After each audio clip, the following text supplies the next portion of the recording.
నమస్తే. నేను సత్యవాణి. మనం ప్రెజెంట్‌లో ఉండాలి అనుకుంటాం కదా! జరిగిపోయిన విషయాలు, జరగవలసిన విషయాలు ఆలోచిస్తూ కాలం గడిపేయకుండా ప్రెజెంట్‌లో ఉండాలి అనుకుంటాము. మన మైండ్ అండ్ బాడీ ఒకే చోట ఉంచాలి అనుకుంటాం. మనకేదైనా యాంగ్జైటీ కానీ, లేదంటే స్ట్రెస్‌కి ఎఫెక్ట్ అయినప్పుడు మనం ప్రెజెంట్‌లో ఉండడం అనేది చాలా కష్టం అనిపిస్తుంది. ఇలా అనిపించడానికి కారణాలేంటి అనేది ఈరోజు మీతో షేర్ చేస్తున్నాను. అందుకన్నా ముందుగా ఇప్పటి వరకు నా ఛానల్ సబ్స్క్రైబ్ చేయకపోతే కనుక సబ్స్క్రైబ్ చేయండి. ఇంకా టాపిక్‌లోకి వస్తే కనుక రకరకాల కారణాలుగా మనకి స్ట్రెస్ కానీ, యాంగ్జైటీకి కానీ మనం గురవుతూ ఉంటాం కదా! అయితే ఇలాంటి టైంలో మనం ప్రెజెంట్‌లో ఉండలేం. అంటే చుట్టూ ఏం జరుగుతుంది అనేది కూడా మనం ఫోకస్ పెట్టలేకపోతూ ఉంటాం. దీనికి కారణం ఏంటి అంటే మన బ్రెయిన్‌లో ఉండేటువంటి ప్రీ ఫ్రంటల్ కార్టెక్స్ అనేటువంటి ఒక పార్ట్ యొక్క ఫంక్షన్ అనేది డిస్టర్బ్ అవ్వడం జరుగుతుంది. ఏంటంటే ప్లానింగ్ చేయడము, డెసిషన్స్ తీసుకోవడము, ఫోకస్ ఉంచడము, అటెన్షన్ పెట్టడము ఇవన్నీ దీని యొక్క ఫంక్షన్స్ అన్నమాట. ఎప్పుడైతే మనం స్ట్రెస్‌కి ఎఫెక్ట్ అయినప్పుడు దీని ఫంక్షన్ డిస్టర్బ్ అవ్వడం జరుగుతుంది. చుట్టూ ఏం జరుగుతుంది అనేది కూడా మనం ఫోకస్ పెట్టలేకపోతూ ఉంటాం. ఈ కారణంగానే మనకు స్ట్రెస్ ఉన్నప్పుడు చుట్టూ ఏం జరుగుతుంది అనేది మనం గమనించలేకపోతూ ఉంటాం. తర్వాత డిఫాల్ట్ మోడ్ నెట్వర్క్.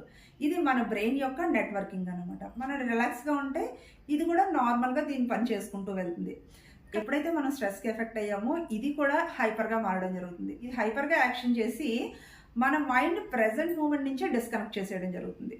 ఈ కారణంగానే మనం ఎంత ప్రయత్నించినా కూడా ప్రెజెంట్‌లో ఉండడం అనేది చాలా కష్టం అనిపిస్తూ ఉంటుంది. బ్రెయిన్‌కి లోడ్ ఎక్కువైపోవడం. అంటే చూడండి రకరకాల టాస్క్స్ కావచ్చు, ఇన్ఫర్మేషన్ కావచ్చు, లేదంటే వేస్ట్ కావచ్చు, ఇవంతా మనం బ్రెయిన్‌లో ఎక్కించేసుకున్నాం అనుకోండి, ఏమవుతుందంటే మన బ్రెయిన్ యొక్క వర్కింగ్ అనేది స్లో అవ్వడం జరుగుతుంది. ఇంకా మనకి ఓవర్‌గా స్ట్రెయిన్ అయిపోయినట్టుగా అనిపిస్తుంది. అంటే ఒక కంప్యూటర్ ఉంది, దాన్ని మనం రకరకాల ప్రోగ్రామ్స్ ఒకే టైంలో ఆన్ చేసి వదిలేసాం అనుకోండి, ఏమవుతుంది అది కాసేపటికి హ్యాంగ్ అయిపోతుంది కదా!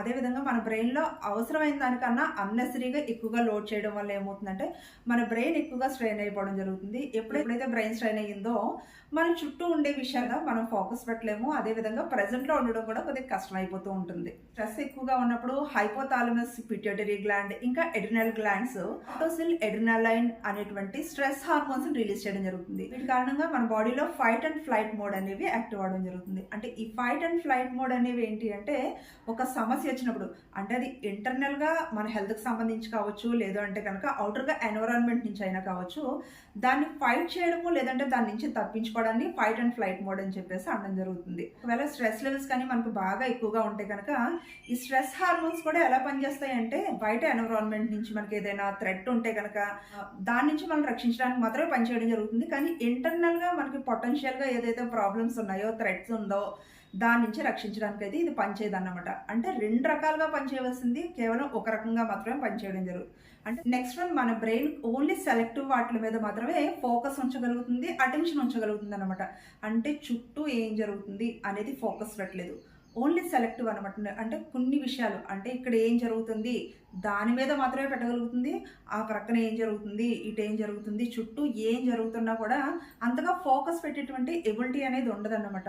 ఎన్విరాన్మెంట్ తో డిస్కనెక్ట్ అయిపోవడం జరుగుతుంది, లేదంటే డిస్ట్రాక్ట్ అయిపోవడం జరుగుతుంది. ఇంకా ప్రెసెంట్ మూమెంట్ నుంచి కూడా డిస్కనెక్ట్ అయిపోవడం జరుగుతుంది.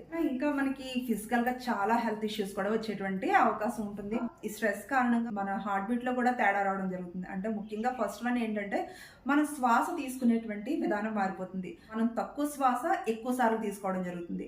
శ్వాస రేటు మారిపోవడంతో మన హార్ట్ బీట్ లో తేడా వస్తుంది. అయితే హైపర్ గా పనిచేయడం లేదంటే లో లెవెల్లో పనిచేయడం అనేది జరుగుతుంది. సో మనకి లో బీపీ కానీ, హై బీపీ కానీ, ఇంకా కార్డియో ప్రాబ్లమ్స్ కానీ వచ్చేటువంటి అవకాశం కూడా ఉంటుంది. తర్వాత మన బాడీకి అవసరమైనటువంటి ఆక్సిజన్ కానీ, బ్లడ్ సర్క్యులేషన్ కానీ సక్రమంగా జరగదు. సో దానివల్ల మన సెల్స్కి అవసరమైనటువంటి న్యూట్రిషన్స్ కానీ, లేదంటే ఆక్సిజన్ కూడా మనం సరిగ్గా అందివ్వలేకపోతూ ఉంటాం. దీనివల్ల ఒకదాని నుంచి ఒకటి రకరకాల ప్రాబ్లమ్స్ మనకి వచ్చేటువంటి అవకాశం కూడా ఉంటుంది. అయితే న్యూరోప్లాస్టిసిటీ చేసినటువంటి అధ్యయనాల్లో తెలిసిన విషయం ఏంటంటే యోగా ఇంకా మైండ్ఫుల్నెస్ ఇవి రెండు కూడా మెంటల్ ఎబిలిటీని పెంచడం జరుగుతుంది. ఎప్పుడైతే మెంటల్ ఎబిలిటీ పెరిగిందో మన స్ట్రెస్ కానీ, యాంగ్జైటీ వచ్చేటువంటి సిచ్యువేషన్స్లో మనం స్టేబుల్గా ఉండేటువంటి అవకాశాలు ఉంటాయి. మైండ్ అండ్ బాడీ రెండింటిని ఒక చోట ఉంచడం ఇంకా మనం ప్రెజెంట్లో ఉంచడానికి మనకి యోగా అండ్ మైండ్ఫుల్నెస్ అనేవి చక్కగా మనకు ఉపయోగపడడం జరుగుతుంది. ఈ వీడియో మీకు నచ్చినట్లయితే కనుక తప్పకుండా సబ్స్క్రైబ్ చేయండి. ఇంకా మీకు తెలిసిన వారికి షేర్ చేయండి, లైక్ చేయండి.